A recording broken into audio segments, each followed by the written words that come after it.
प्यारे बच्चों, जय हिंद। आपका हमारे चैनल में हार्दिक स्वागत है। आपको 8 ग्रेड अभ्यास पुस्तिकाएँ 2024-25 प्राप्त हो चुकी होंगी। इसी के अंतर्गत हम 8 ग्रेड अभ्यास पुस्तिका गणित कक्षा 8वीं का संपूर्ण हल देखेंगे। साथ ही आप 8 ग्रेड अभ्यास पुस्तिका के साथ साथ मुख्य अभ्यास पुस्तिका भी हल कर लीजिए। हमारे चैनल की प्लेलिस्ट में जाकर के आप मुख्य पुस्तिका के सभी अध्यायों के हल देख सकते हैं और नोट्स बना लीजिए। अभी तक आपने हमारे चैनल को सब्सक्राइब नहीं किया तो कर लीजिए। अध्याय 6, घन और घनमूल। हम जानते हैं कि घन ऐसी ठोस आकृति है जिसकी सभी भुजाएं बराबर होती हैं। 2 सेंटीमीटर भुजा वाला घन बनाने के लिए 1 सेंटीमीटर भुजा वाले 8 घनों की आवश्यकता होगी। यहाँ पर ये 1 सेंटीमीटर वाला घन है और ये 2 सेंटीमीटर वाले घन हैं। तो आप देख रहे, यदि हम 1 सेंटीमीटर वाले घन से 2 सेंटीमीटर वाला भुजा वाला घन बनाएंगे तो 8 घन रखेंगे, नीचे 4 और उनके ऊपर 4। इसी प्रकार हम 3 सेंटीमीटर भुजा वाले घन बनाने के लिए 1 सेंटीमीटर भुजा वाले 27 घन रखेंगे। जैसा आप देख रहे हैं कि जब हम इस तरह से 1 सेंटीमीटर वाले घन रखेंगे तो नीचे रखेंगे 9, फिर उसके ऊपर 9 और फिर उसके ऊपर 9 और फिर ये बन जाएगा 3 सेंटीमीटर भुजा वाला घन, अर्थात 27 घनों की आवश्यकता होगी। यहाँ लिखा हुआ 1 गुणित 1 गुणित 1 बराबर 1। यहाँ 2 सेंटीमीटर वाला घन बना रहे तो 2 गुणित 2 गुणित 2, लंबाई चौड़ाई और ऊंचाई, तो 8 आ गया। और यहाँ पर 3 गुणे 3 गुणे 3 यानी 27। अतः हम कह सकते हैं कि जब एक संख्या को स्वयं उसी संख्या से 3 बार गुणा किया जाता है तो जो गुणनफल प्राप्त होता है वह पूर्ण घन प्राप्त होता है। जैसे आपने देखा था कि किसी संख्या का उसी संख्या में 2 बार गुणा करने पर पूर्ण वर्ग प्राप्त हुआ था, तो इसी तरह यहाँ किसी संख्या का उसी संख्या में 3 बार गुणा करने पर पूर्ण घन प्राप्त होगा। अब यहाँ एक टेबल बनी हुई है, 1 से 10 तक के घन लिखे हुए हैं। 1 का घन लिखने के लिए 3 की घात लिखते हैं, तो 1 पर 3 की घात यानी 1 का घन, और अंग्रेजी में घन घात को हम क्यूब के रूप में पढ़ते हैं। तो यहाँ पर 1 का घन मतलब 1 गुणे 1 गुणे 1 यानी 1।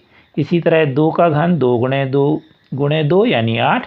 3 का घन 27, 4 का 64, 5 का 125, 6 का 216, 7 का 343, 8 का 512, 9 का 729 और 10 का 1000। इसी तरह यहाँ 11 का 1331, 12 का 1728, 13 का 2197, 14 का 2744, 15 का 3375, 16 का 4096, 17 का 4913, 18 का 5832, 19 का 6859 और 20 का 8000। इन संख्याओं पर विचार करें तो हमें कुछ रोचक तथ्य मिलते हैं। तो इन दोनों टेबलों को देखते हुए 1 से 20 तक के जो घन दिए हैं उनको ध्यान से देखें। तो पहला हमको बिंदु मिला कि 1 से 1000 तक केवल 10 पूर्ण घन ही हैं, यानी 1 से 1000 तक। तो ध्यान से देखिए, ये है 1 और ये 1000, इसके बीच में कुल कितने घन मिले हमें? 10 घन मिले।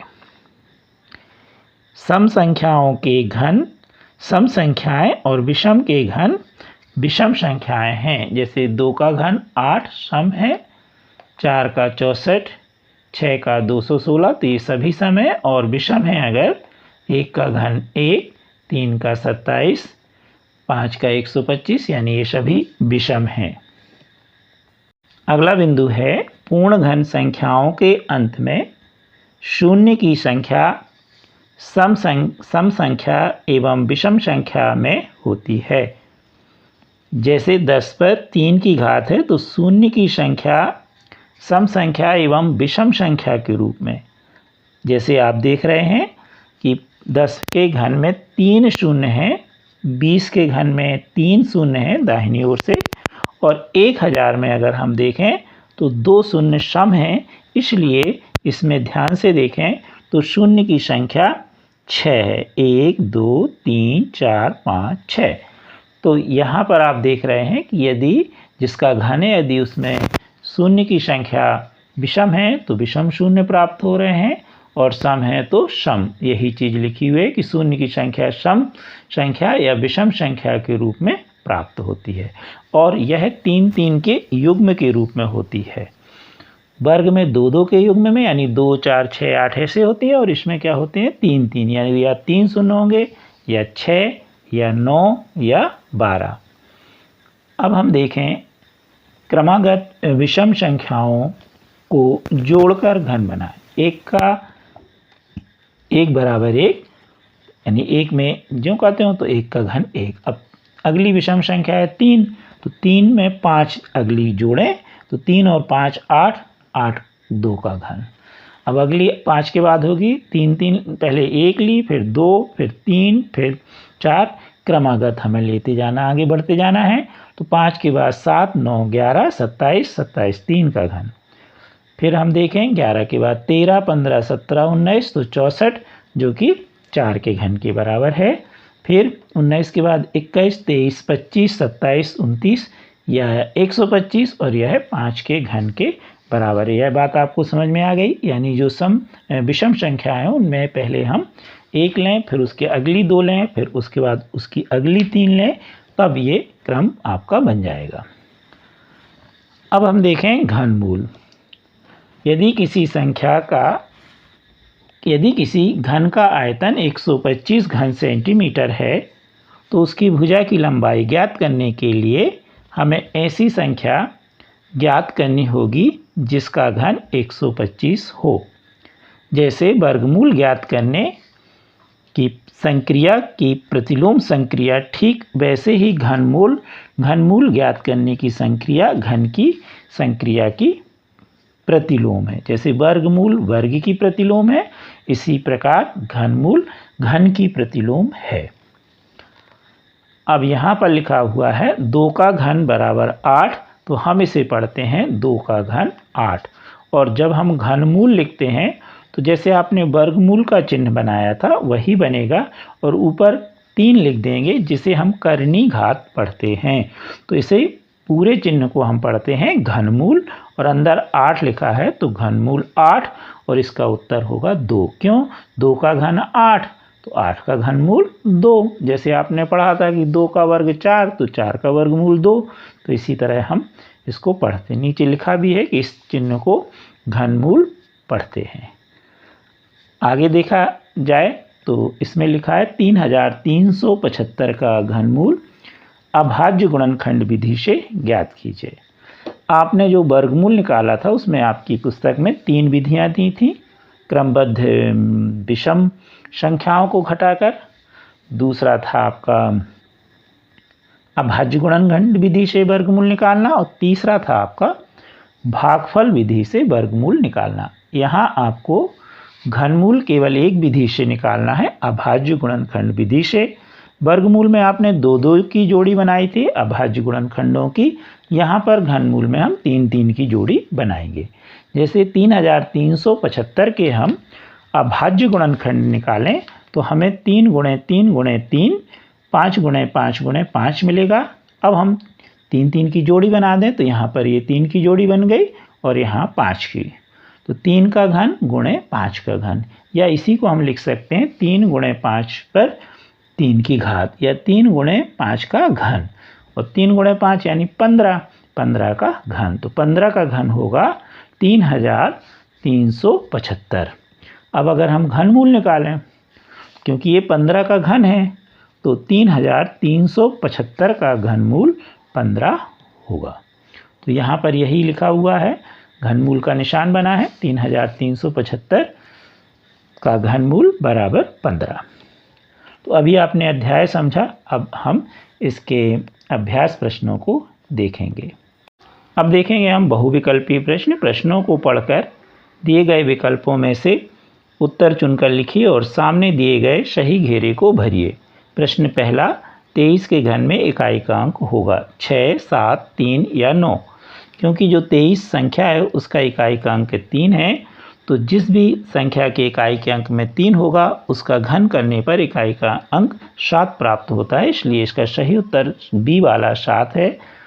तो बी 7 लिख दीजिए और बी वाले घेरे को भर दीजिए। प्रश्न दूसरा है, घनमूल 1000, इसको घनमूल पढ़ते हैं, आपने देखा के बराबर संख्या है। क्योंकि 1000 जो है 10 का घन है, इसलिए 1000 का घनमूल 10 होगा, इसलिए इसका ए वाला उत्तर 10 सही है। ए घेरे को भर दीजिए।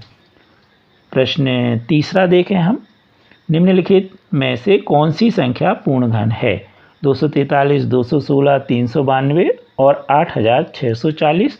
तो इसका सही उत्तर होगा बी 216। बी वाले घेरे को भर दीजिए। प्रश्न चौथा, 812 घन सेंटीमीटर आयतन वाले घन की एक भुजा की माप कितनी होगी? तो जैसे आपने प्रश्न नंबर दूसरा देखा कि 1000 का घनमूल 10 है, क्योंकि 10 का घन 1000 होता है। इसी प्रकार 512 8 का घन है, इसलिए 512 का घनमूल 8 होगा, अर्थात घन की भुजा 8 सेंटीमीटर यानी सी सही है। सी वाले घेरे को भर दीजिए।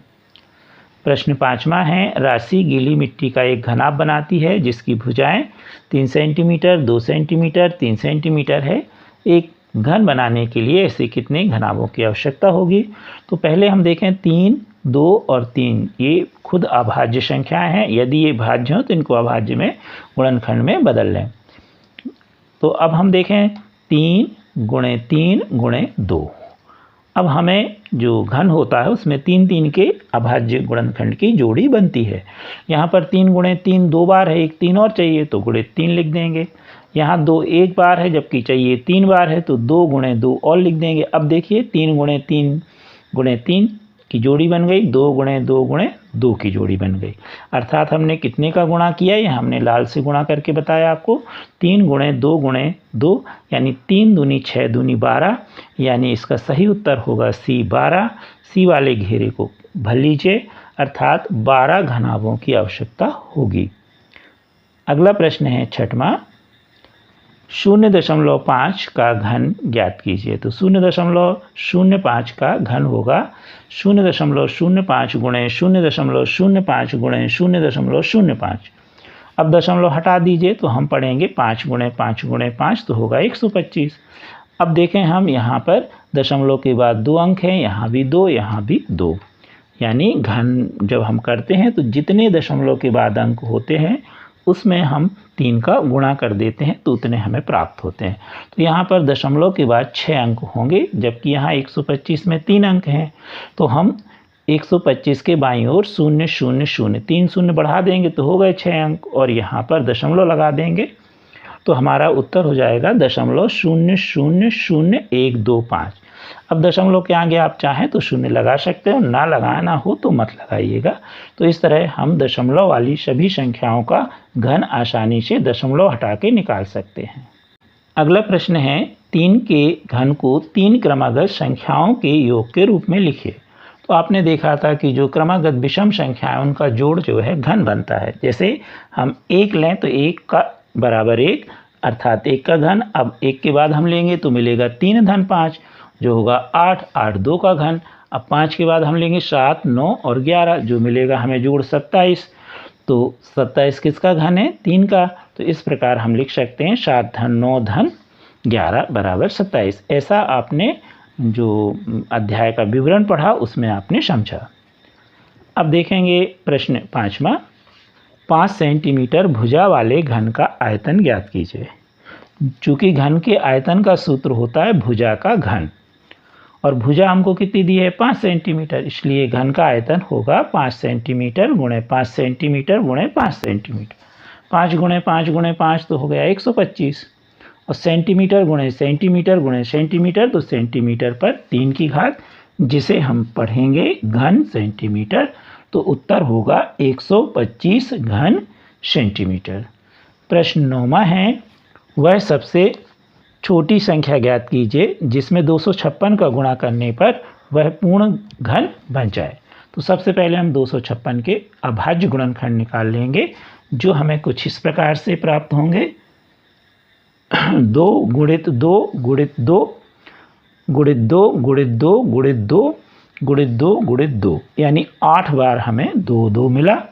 अब हम जोड़ी बनाएं 3 3 की, तो एक जोड़ी बन गई और ये दूसरी। अब यहाँ 2 गुणित 2 है और 1 2 कम है, अर्थात हम कह सकते हैं कि 2 गुणित 2 का युग्म 3 के रूप में नहीं बन रहा है, यानी कितने 2 और चाहिए, 1 2 और चाहिए। अतः हम कह सकते हैं कि 2 का गुणा करने पर 256 पूर्ण घन बन जाएगा। अब 256 में यदि हम 2 का गुणा करें तो 512 हो गया, तो अर्थात 512 एक पूर्ण घन है। प्रश्न 10वां इसी तरह का प्रश्न है, वह सबसे छोटी संख्या ज्ञात कीजिए जिसमें 192 का भाग देने पर वह पूर्ण घन बन जाए। ऐसा वर्ग वाले सवालों में भी है और घन वाले सवालों में। तो गुणा में हमें गुणा करना पड़ेगा और भाग में हमें जो संख्या नहीं बन रही है उसका हम भाग कर देंगे। सबसे पहले हम समझें 192 के गुणनखंड। अभाज्य गुणनखंड हमें मिले 2 गुणित 2 गुणित 2 गुणित 2 गुणित 2 गुणित 2 गुणित 3, 2 6 बार और 3 1 बार। 3 3 की जोड़ी बन गई दोनों 2 की, और 3 की जोड़ी नहीं बनी। तो यहाँ पर जो 6 2 गुणित 2 थे उनकी जोड़ियाँ बन रही हैं और 3 की नहीं बन रही। तो इस 3 को हम हटा देंगे, और हटाने की मतलब है 3 का हम क्या कर देंगे, भाग। मान लीजिए गुणा में होता तो 1 3 है तो 2 3 और चाहिए पड़ते, तो 3 गुणे 3 चाहिए पड़ते, यानी 9। तो गुणा में होता तो 9 उत्तर आएगा, और भाग में इसको हमें हटाना है, तो जितना है उसे हम हटा देंगे, अर्थात भाग कर देंगे। तो यहाँ पर लिखा है 3 का युग्म नहीं बन रहा 3 के रूप में, इसलिए हम 192 में 3 का भाग दे देंगे। जब हम भाग देंगे तो हमें मिलेगा 192 भागित 3 बराबर 64, जो कि पूर्ण घन है। इसलिए इसका उत्तर होगा कि संख्या 3 का गुणा करने पर 192 पूर्ण वर्ग बन जाएगी। अब देखेंगे प्रश्न 11वां, अभाज्य गुणनखंड विधि से 27,000 का घनमूल निकालिए। तो आप पहले 27,000 के अभाज्य गुणनखंड कुछ इस प्रकार से आएंगे, निकाल लीजिए। अब यहाँ पर हम 27,000 लिखेंगे और घनमूल का चिन्ह बना देंगे, और यहाँ पुनः बराबर लिख के घनमूल का चिन्ह लगा देंगे। और 27,000 के जो गुणनखंड हैं 2 गुणे 2 गुणे 2 गुणे 3 गुणे 3 गुणे 3 गुणे 5 गुणे 5 गुणे 5, और हम 3 3 की जोड़ी बना देंगे। ये सरल तरीका है। अब इस जोड़ी में से 1 ले लेंगे तो मिलेगा 2, इस जोड़ी में से मिलेगा 3 और इसमें से मिलेगा 5। 2 गुणे 3 गुणे 5, 5 × 15 दूनी 30, यानी जो 27,000 है उसका घनमूल होगा 30। प्रश्न 12वां है, एक पैटर्न दिया गया है, 2 का घन ऋण 1 का घन बराबर 1 धन 2 गुणित 1 गुणित 3। दूसरा इसी में दिया है 3 का घन ऋण 2 का घन बराबर 1 धन 3 गुणे 2 गुणे 3। अगला लिखा है 4 का घन ऋण 3 का घन बराबर 1 धन 4 गुणे 3 गुणे 3। तो अब यहाँ पर हम देखें सभी में 1 धन है। आगे देखें, यहाँ पर आप देखिए जो बाद वाली संख्या है 1 का घन 2 का घन ऋण 1 का घन, तो यहाँ पर ये 2 आ गया, 2 आ गया, और गुणित 1, यानी जो इसमें से घटा है घन का उसका गुणा, और ये 3 3 आप सब में देख रहे हैं, तो 2 गुणित 1, यहाँ होगा 3 गुणित 2, यहाँ होगा 4 गुणित 3, और सब में गुणित 3 गुणित 3। अब 10 में देखें 10 का घन ऋण 9 का घन, इस सवाल को हमें करना है। तो जैसे यहाँ 1 धन लिखा है तो हम 1 धन लिखेंगे यहाँ पर। अब यहाँ पर क्या लिखा है 3 गुणित 2, 4 गुणित 3, तो यहाँ क्या होगा 10 गुणित 9, और ये वाला 3 नियम के अनुसार आएगा तो गुणित 3। तो इस तरह पैटर्न आ जाएगा 1 धन 10 गुणित 9 गुणित 3। अब हम 1 धन लिखेंगे, 10 में 9 का गुणा करेंगे तो हो जाएगा 90, 90 में 3 का गुणा करेंगे तो 270, 270 में 1 जोड़ेंगे तो आएगा 271। तो यह इस पैटर्न के अनुसार उत्तर होगा। प्रश्न 13 है 1:2:3 में ऐसी 3 संख्याएं ज्ञात कीजिए जिनके घनों का योग 4500 हो। तो हम मान लें कि संख्याएं ऐसी हैं, जब भी अनुपातिक होती हैं तो हम किसी भी चर के साथ मान लेते हैं। तो 1x, 2x और 3x, 1x लिखते नहीं है तो x, 2x और 3x। अब प्रश्न में लिखा है इनके घनों का योग, तो इनका घन कर देंगे प्रश्न अनुसार। x का घन धन 2x का घन, कोष्टक जरूर लगा देना, नहीं लगाओगे तो गलत हो जाएगा, धन 3x का कोष्टक के साथ इसको पूर्ण वर्ग पढ़ेंगे या पूर्ण घन। 3 की घात है तो पूर्ण घन और 2 की घात होगी तो पूर्ण वर्ग। तो 2x का पूर्ण घन धन 3x का पूर्ण घन, कोष्टक है इसलिए। अब हल करें और बराबर में हम कितना लिख देंगे 4500। x का घन ज्यों का त्यों धन 2 x का घन, तो 2 का घन होगा 8 और x घन तो 8x घन, इसी 3x घन का मान होगा 27x घन और बराबर 4500 या 4500। अब इनको हम जोड़ दें, x घन धन 8x घन धन 27x घन, तो हो जाएंगे 36x घन बराबर 4500। तो x घन बराबर, तो 36 का पक्षांतर कर देंगे, काट देंगे तो हमारे पास आएगा x घन बराबर 125। 125 किसका घन है? 5 का। तो x बराबर घनमूल 125 और x का मान आ गया 5। अब संख्याएं हमने 1x, 2x और 3x मानी थी, जगह नहीं है तो हम यहाँ लिख दिए हैं। तो संख्या x 5 हो जाएगी, 2x 2 गुणे 5 10 और तीसरी 3x यानी 3 गुणे 5 यानी 15। तो संख्याएं होंगी 5, 10 और 15। अब इसी का प्रश्न 14 है, 2 पूर्ण घनों का अंतर 189 है। यदि इनमें से छोटी जो संख्या है उसका घनमूल 3 है तो बड़ी संख्या का घनमूल ज्ञात कीजिए। अब यहाँ पे दिया हुआ है, चूँकि छोटी संख्या का घनमूल है जो वह भुजा के रूप में, जैसे हम कहें तो घनमूल की भुजा कहलाई, तो कितनी दी है 3। और घन का, छोटे घन का आयतन, आयतन का सूत्र होता है भुजा का घन, तो हो गया 3 का घन, 3 का घन यानी 27। तो छोटे जो घन है उसका जो आयतन होगा वो होगा 27। अब वो कह रहे हैं इनका अंतर कितना है, दोनों के घनों का अंतर 189। तो 189 में हम 27 को जोड़ देंगे, तो ऐसा करने पर हमें बड़े घन का आयतन मिल जाएगा 189 धन 27 बराबर 216। अब हमें निकालना है 216 का वर्गमूल बड़े घन का। तो हम यहाँ पर बड़े घन का वर्गमूल बराबर घनमूल 216 गुणनखंड निकाल लेंगे, 2 गुणे 2 गुणे 2, 3 गुणे 3 गुणे 3, 3 3 की जोड़ी बना लेंगे, जोड़ी में से 1 ले लेंगे। जैसे ही आप जोड़ी में से 1 लें तो घनमूल का चिन्ह अब नहीं लगाना है, क्योंकि हम ले चुके हैं। घात के रूप में भी पुस्तक में दिया है या आपको पढ़ाया जाए, आप इस तरह लिख लीजिए तो ये सरल हो जाएगा। तो 2 गुणे 3 यानी 6। तो जो बड़ा घन है उसका जो घनमूल है वो कितना है, या घन की भुजा है वो कितनी है 6। घनमूल यानी घन की भुजा। अब देखें हम प्रश्न अगला 15।